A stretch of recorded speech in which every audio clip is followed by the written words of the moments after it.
Hello again. Happy hump day. Across West Texas, we're looking at temperatures in the lower to mid 90s. Earlier in the show, I mentioned 93 degrees in San Angelo and Abilene. 89 up in Snyder. They're a cool spot right now. 90 even over in Midland. 95 down in Junction. They're going to be that warmer spot. And 94 degrees a little farther east over in Comanche. Now tonight, we're going to see lows getting down to the upper 60s, possible mid 60s in some cooler spots under mostly clear skies. Locations like Eastland, closer to the mid 60s, getting down to 66 degrees. Abilene going to get down to 68 degrees. San Angelo going to get down to 69 degrees. Sterling City right there in the middle at 67 degrees.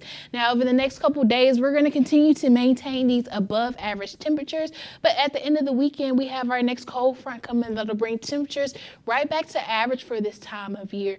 So let's take a look into why. Now, right now we have this upper level trough sitting overhead that's helping give us these warm and dry conditions that we've been seeing through the week. But that's going to start to weaken a bit as we get into the weekend, thanks to Hurricane K over in the Eastern Pacific making impact with the Baja California region. That's going to help weaken that trough enough for a low ridge enough for a low pressure system to drag that cold front into West Texas on Sunday. Not really looking to give us any rain chances, unfortunately. We're going to bring those temperatures back closer to average for this time of year. But just as quickly as that comes, it looks like that's going to be going away. The Climate Prediction Center is calling for about a 30 to 40% chance of above average temperatures over the next 6 to 10 days and about a 40 to 50% chance of below average precipitation over the next 6 to 10 days. So looks like for the foreseeable future, we're going to be back in that pattern of warm and dry, but at least it's not 100 degrees. Now over in the tropics, still looking at Hurricane Earl,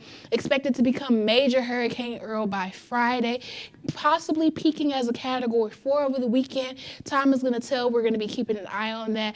Hurricane Danielle expected to start weakening over the coming days, becoming a tropical depression by this weekend. But you see it has this odd circulation going on, going to make a curve around itself, possibly impacting some of Europe by the start of next week, but we'll be keeping an eye on that. And we have two more disturbances, one a little farther in the central Atlantic, one just off the coast of Africa. The one a little closer to the central Atlantic has the best chance of development over the coming days, about a 70% chance. The other has a 0% chance over the next 48 hours, 30% chance over the next 5 days. So we're going to be keeping an eye on that as well, because this weekend is the peak of hurricane season, September 10th. But behind that, we're going to see activity looking like it's supposed to decrease, but we still have from now until November 30th for activity to be happening in the tropics. So we're going to be continuing to talk about it, monitoring it, see what happens over the next couple months, but bringing it back home. Going to end out this week in the mid to upper 90s before that cold front brings us back to the lower 90s to kick off the week next week. But by middle part of next week, we'll be back to the mid 90s with mostly sunny skies. Back to you, Esmeralda.